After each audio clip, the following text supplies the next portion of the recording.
نحمده ونصلي على رسوله الكريم اما بعد فاعوذ بالله من الشيطان الرجيم بسم الله الرحمن الرحيم رب اشرح لي صدري ويسر لي امري واحلل عقدة من لساني يفقهوا قولي.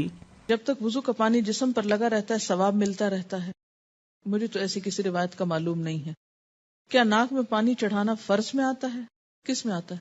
سنت ہے. اور زیادہ اوپر تک لے جانا سنت ہے، پسندیدہ ہے. اگر کوئی نہ لے جا سکے اور خطرہ ہو کہ وہ سانس کی نالی میں چلا جائے گا، اتنا ہی چڑھا بیٹھے اور غوطہ کھا جائے، کیونکہ جب پریکٹس نہیں ہوتی تو مشکل ہوتا ہے. لیکن اس کا یہ مطلب نہیں کہ ناک کو صرف ٹچ کرے پانی آپ کا. اس پانی کو کچھ نہ کچھ اندر جانا چاہیے تاکہ اندر کے جرمز اور میل کچیل باہر آئے. اگر قرآن پڑھتے پڑھتے وضو باقی نہ رہے تو کیا قرآن پڑھ سکتے ہیں یا دوبارہ وضو کرنا ہوگا؟ ابھی جو ہم نے مسئلہ پڑھا ہے اس میں کیا آتا ہے کہ آپ پڑھ سکتے ہیں قرآن پاک، حرج نہیں ہے. تحیۃ الوضو کیسے پڑھتے ہیں؟ اس میں یہ ہے کہ وضو کرنے کے فوراً بعد پڑھتے ہیں. یہ نہیں کہ 1 گھنٹہ پہلے آپ نے وضو کیا اور اب آپ تحیۃ الوضو پڑھنے لگے ہیں.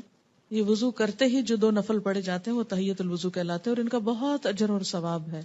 اگر ساری نمازوں میں نہ پڑھ سکیں تو فجر کی نماز میں پڑھ لیں، آپ تہجد میں پڑھ لیں، 1 دفعہ دن میں کوشش کریں کہ پڑھ لیں. آپ کو معلوم ہے کیوں؟ کتنا اجر ہے اس کا؟